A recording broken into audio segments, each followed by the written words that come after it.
actually related to the same topic, or which generates from the same topic which we have already discussed, that is SN1 and SN2 mechanisms. So we have seen that both mechanisms, right, SN2 and SN1, both these mechanisms are observed when these reactions, the nucleophilic substitution reaction happens. It happens with both the, or via both the mechanism, that is SN2, that is bimolecular or unimolecular, both. So that means there will be both the products, the products having inversion of configuration as well as retention of configuration. So both the products are there. Now in these two products, there is no change in chemical formula. There is no change in IUPAC name. There is no change in their physical, in their chemical properties. So they are identical, right? Their chemical properties are same. So they are same. The only difference is their their configuration or their orientation. Now this change in orientation or configuration doesn't matter normally, but in this case, when such things result into some behavior change, right, or properties, change in properties of these two compounds, which are not actually two different compounds but two versions of same compound, such things are called isomers. So this will be called isomers as well, but the problem is which type of isomer should we uh, call it. So there is no difference in structure. It's not a structural isomer. So what type of isomers is it? So the difference which was observed was based on their behavior towards PPL, that is plane polarized light. So the behavior toward these polarized light, that is different, and that's why these isomers or these two structures are actually called optical isomers. And that is the next topic which we are going to study, that is optical isomers. So now let's move to that. What is optical isomers? And before that, as we have seen here in these product formation of nucleophilic substitution reaction of haloalkanes, we get mixture of two optical isomers, and that's why such mixtures are called racemic mixtures.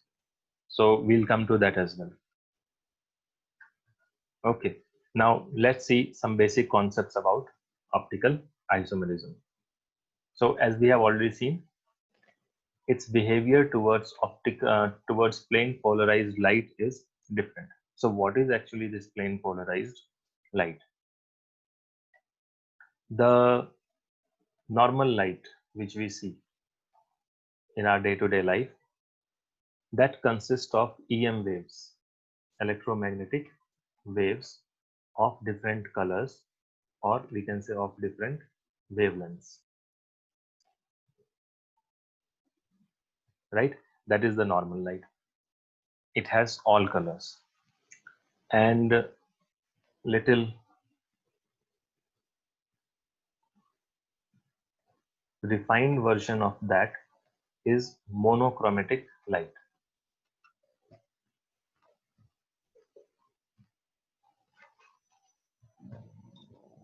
The monochromatic light, I think you all know, that is of single color or single wavelength. So it consists of waves of only one wavelength. Now this monochromatic wave or light can be obtained either by passing the ordinary white light through a prism.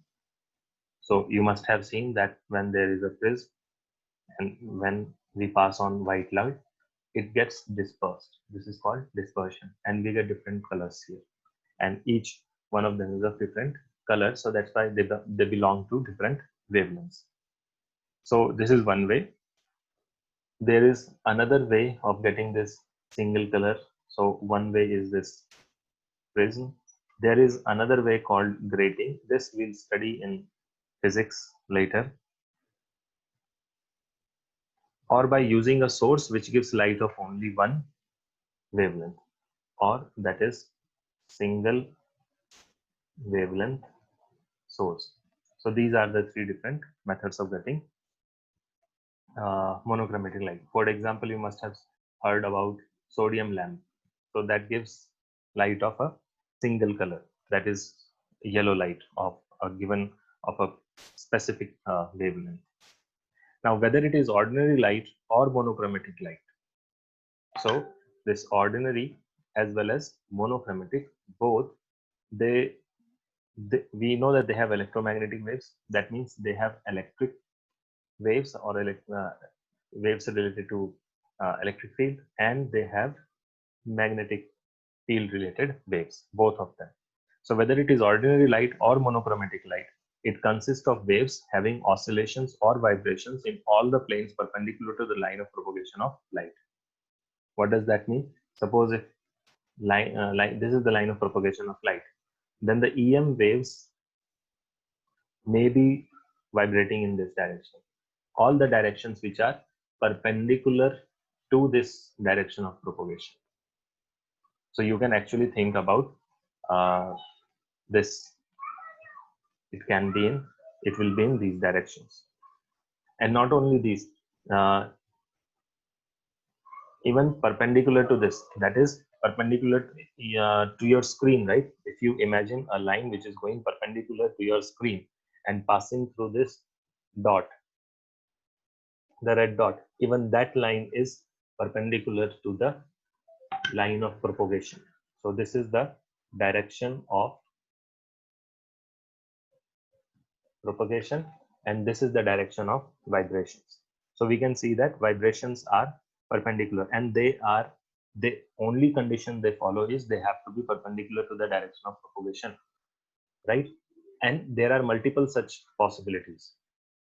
So in order to understand this, imagine yourself standing here and observing this light and the waves. So what you will observe won't be this. What you will observe now will be something like this.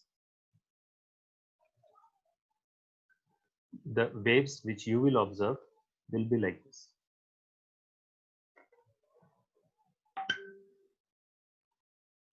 Waves means the vibrations.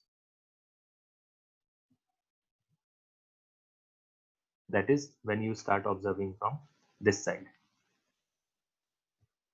And the direction of propagation of light is perpendicular to this sheet or this screen which you are seeing right now. So what do we see here is that there are, whether it is normal light or it is monochromatic light, doesn't matter whether it is a single wavelength or double or multiple wavelengths, the vibrations which are happening, those vibrations are always perpendicular to the direction of propagation, and there are many, those vibrations are in many directions, many possible directions, which we can see here. This is called normal or ordinary light or unpolarized light. Right? So now if this beam of light is passed through a Nicol prism, this is the vibrations in all direction. It is made to pass through a device or an equipment called Nicol prism, which, just for our understanding, suppose that particular prism allows vibrations of only one direction to pass through it.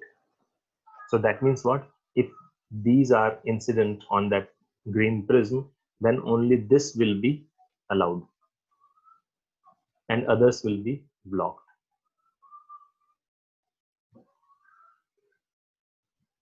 So there is only one vibration, which is one direction of vibration which is allowed, and all other directions all other vibrations in different directions are blocked.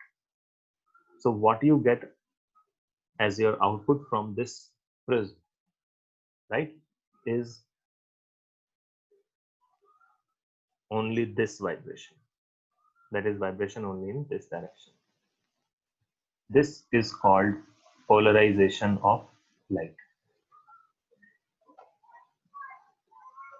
right? So that is polarization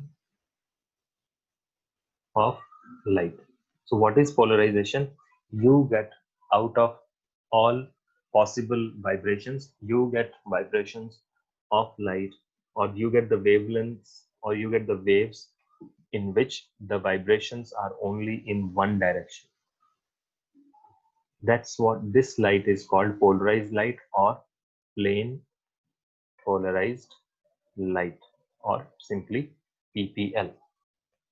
And such devices which are used to do this, they are called two things. They are called polarizer as well as analyzer.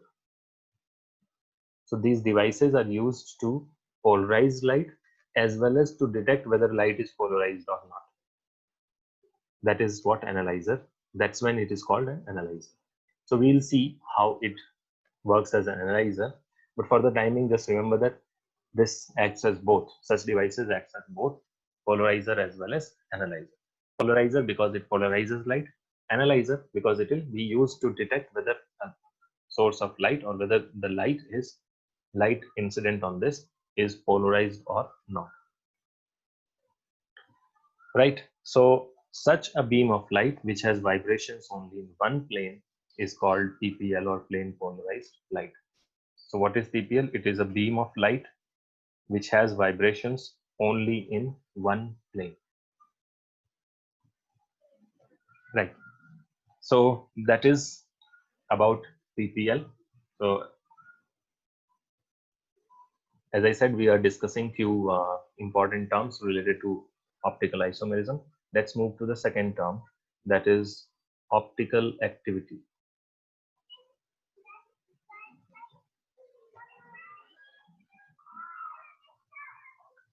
Just like something is active to work. Sir, Yes. so can you explain the polarizer again? Okay.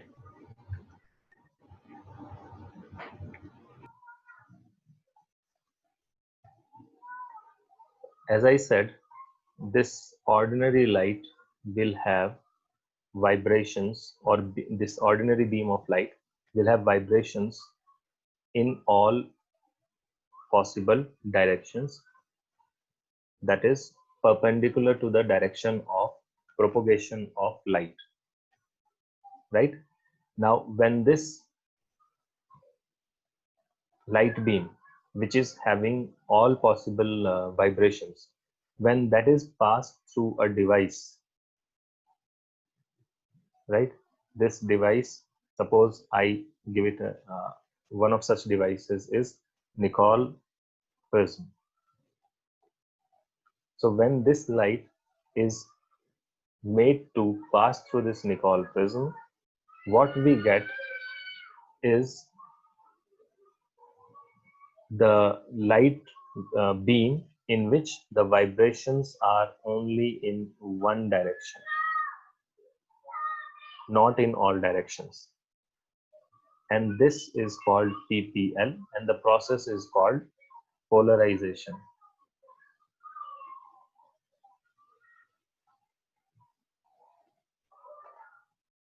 Is it clear?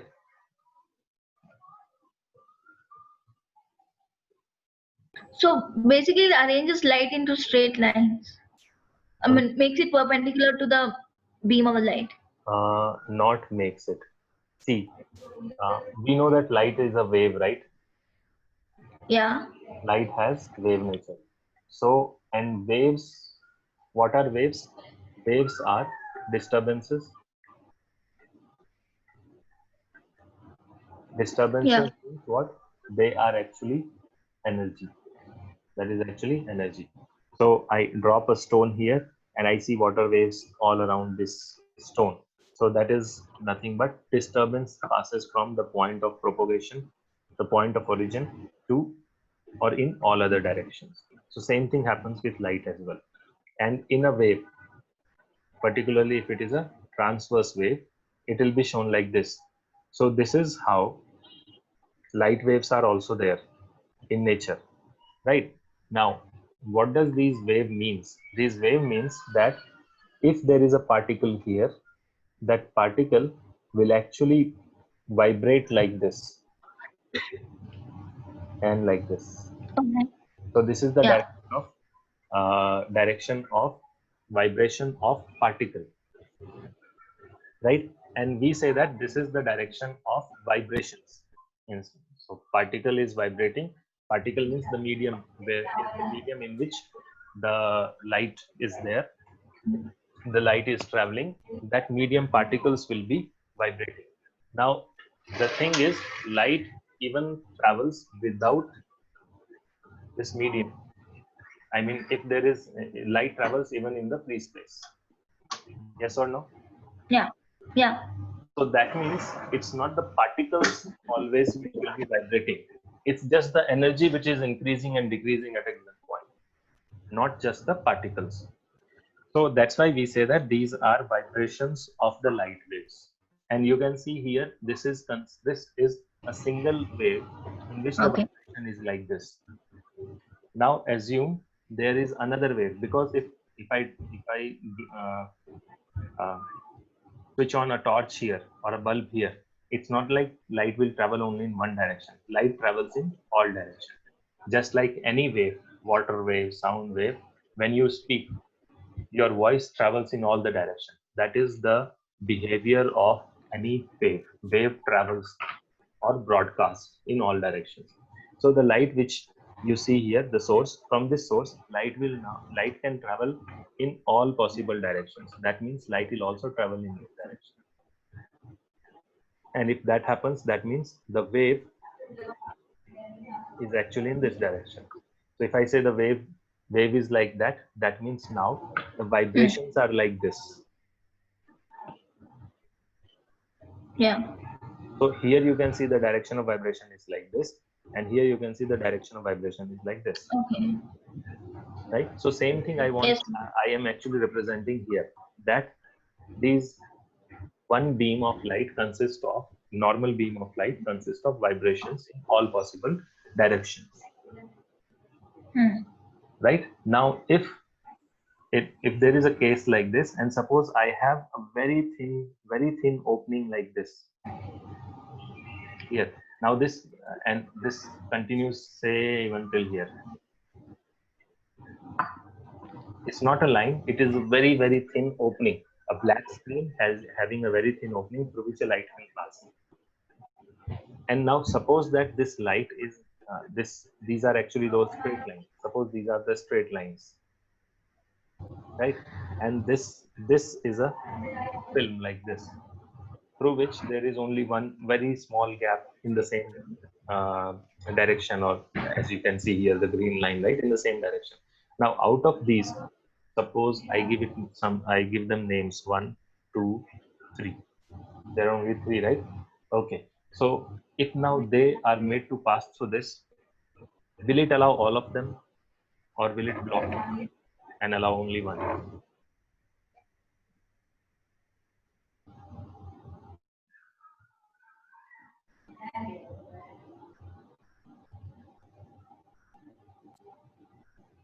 I think it will allow only this one, because this is aligned to the direction of the opening.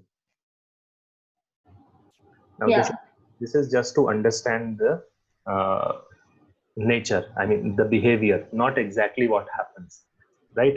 So if there is an opening, if there is a device here which allows, or which allows only this much to pass through it, so what we'll get when this beam crosses this side, we'll get only propagations, only vibrations which are happening in this direction. Now this process is called polarization.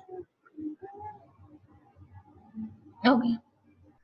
Okay, so the device which we use here is actually called, or which is that is called Nichols prism, which does this. So what you see here is It's not like it rotates the light or rotates the vibration in one direction. It allows only those vibrations or only few of the vibrations which are aligned to its direction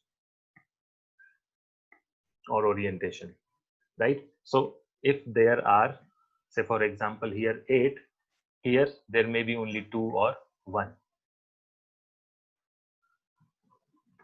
So it's not 8 out of 8 crosses and they all are aligned in one direction. It is not that. It is 8 out of 8, only 2 have crossed this or only 1 have crossed this. That means obviously the out of the beam, in that beam there were multiple vibrations, and out of those multiple vibrations only few were allowed to cross that particular prism. So output is having less number of vibrations as compared to the input. So obviously output intensity will also be less than the input intensity. Is it clear?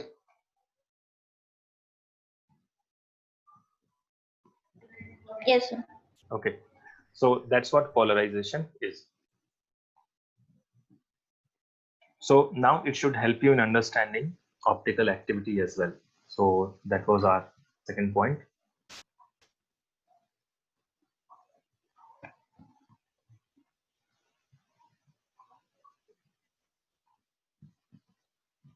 Now substances, there will be some substances or some such substances are there which rotate the plane of polarized light when plane polarized light is passed through their solution, right? So this is the, suppose if vibration, this is the plane of vibration, and there is a solution or there is a medium, you say medium. When this light is passed through this, it rotates, it starts rotating. That is, it may rotate and come like this, or it may rotate and become like this.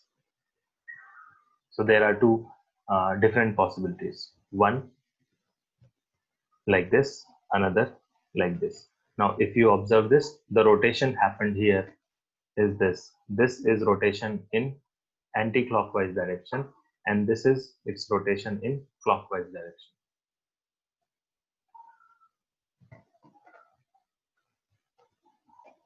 So such substances which can rotate the plane of polarized light are called optically active substances, and the property of a substance to rotate the plane of polarized light is called optical activity. So what is optical activity? Optical activity is the property of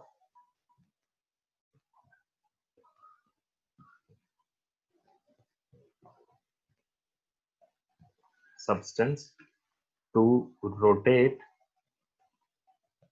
PPL. So instead of vibrations happening in this direction, if it starts happening in this direction or this direction, then we say that this substance, which is here, this substance is optically active.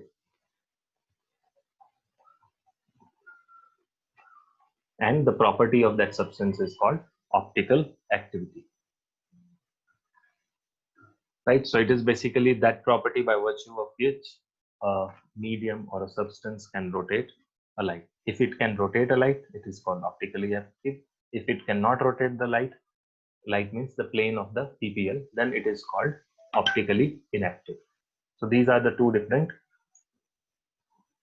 a type of material based on whether they are optically active or not. The angle through which the plane of polarized light is rotated is measured by an instrument called polarimeter. So there is an instrument called polarimeter. What does it do? It measures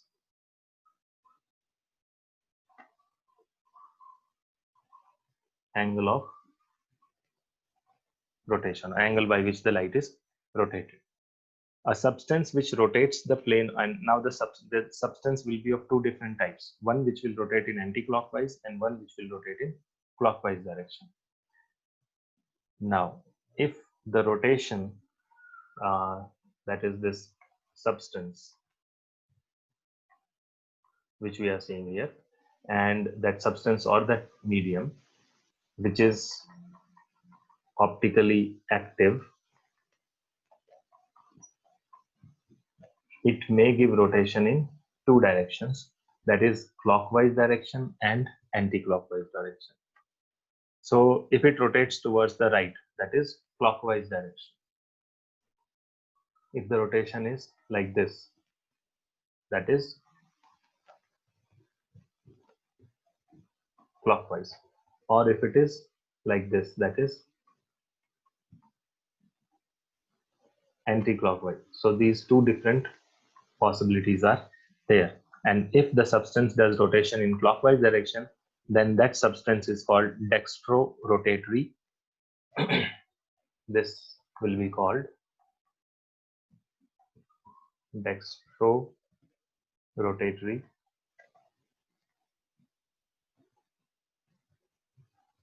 And the one which does it in the left or anti-clockwise direction is called levorotatory.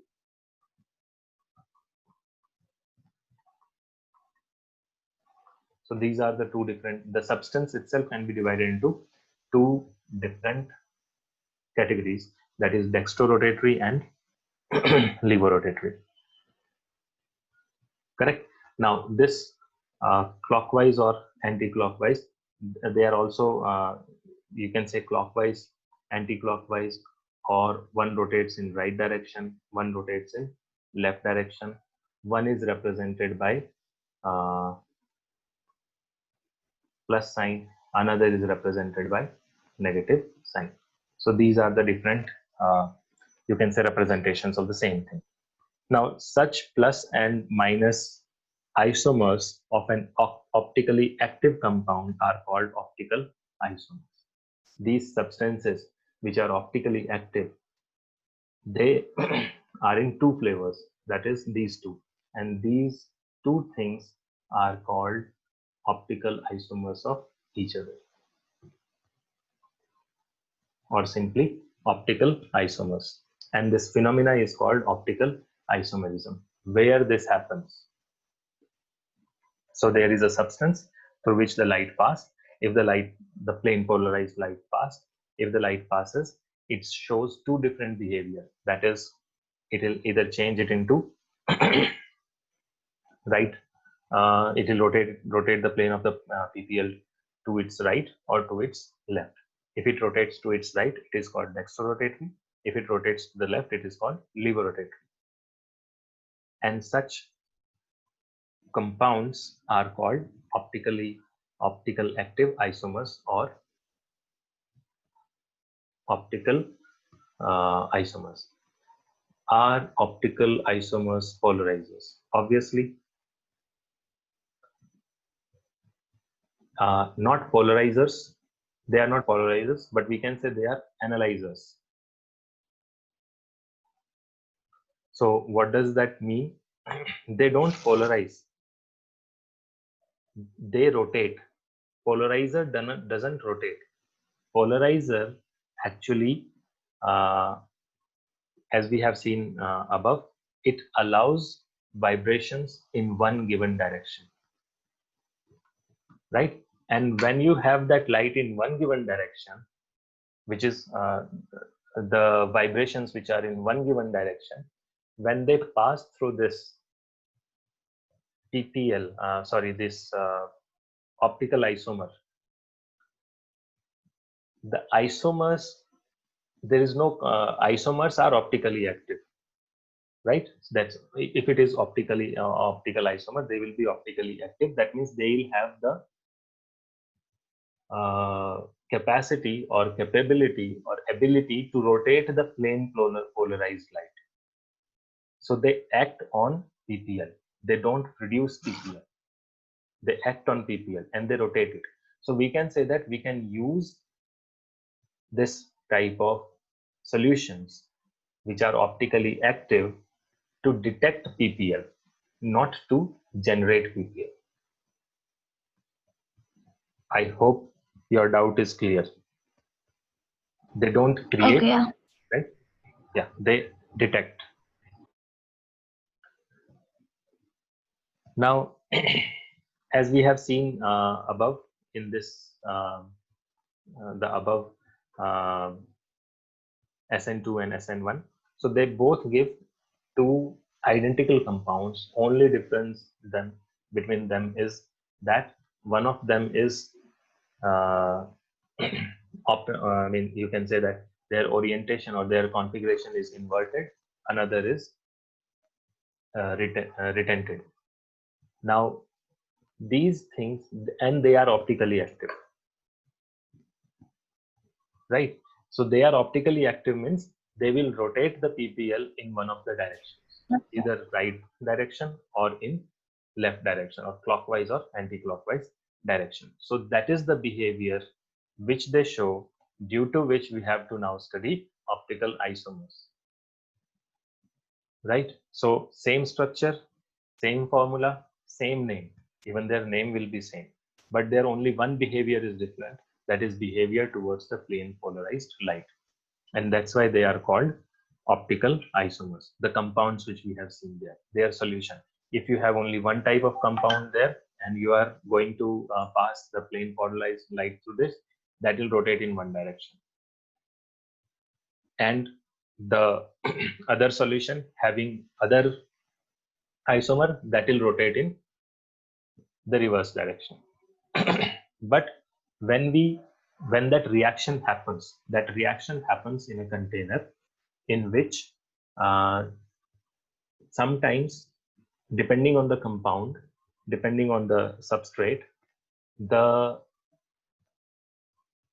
actual product will be a mixture of both the SN1 mechanism as well as SN2 mechanism. So it will rotate the light in both the directions. Some molecules will rotate in right direction, some molecules will rotate in left direction.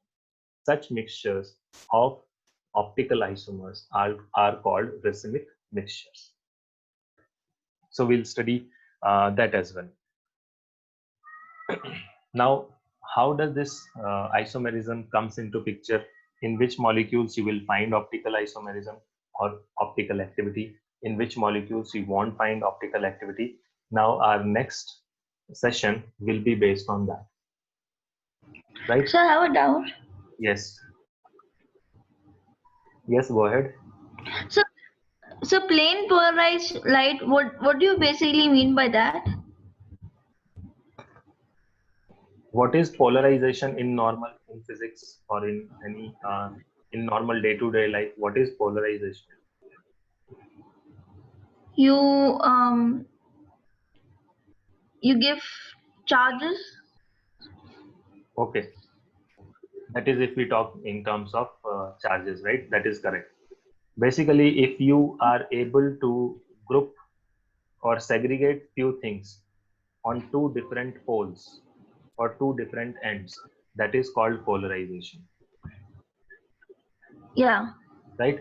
Suppose Yeah. I give you an option to choose from, say, two movies, movie one and movie two,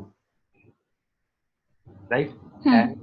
if there is a proper division in class, that is, say 50 students join this group and some 5 students join this group, this is called polarization, Yeah. right? Same thing happens in case of charge. Charges are separated and they are segregated to two different ends, Yeah. called polarization.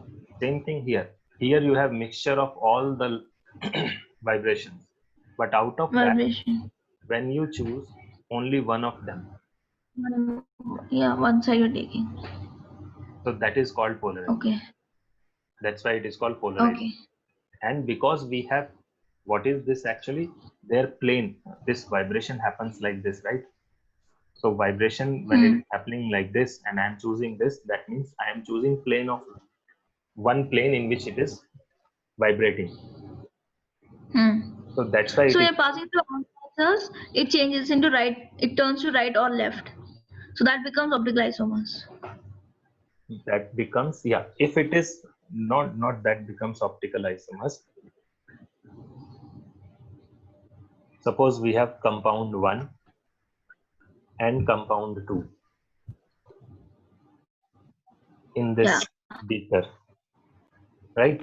And plane polarized is passed through this, and then it turns its direction like this. Okay. Or in the second compound, it may turns in direction towards this. Then these both are optically active. These both will be called optically active, and they will be, if their chemical formula is same, if their molecular formula is same, if their name is same, then these two, suppose C1 and C2, then we say that C1 and C2 are optical isomers.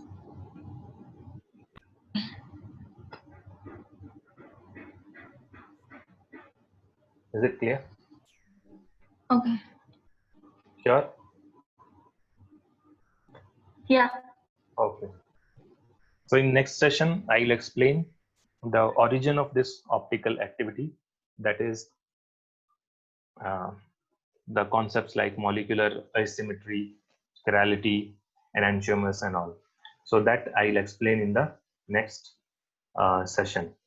So next session will be tomorrow, and will be same time, I guess. I'll update the time, and if possible, I'll also see if I can upload the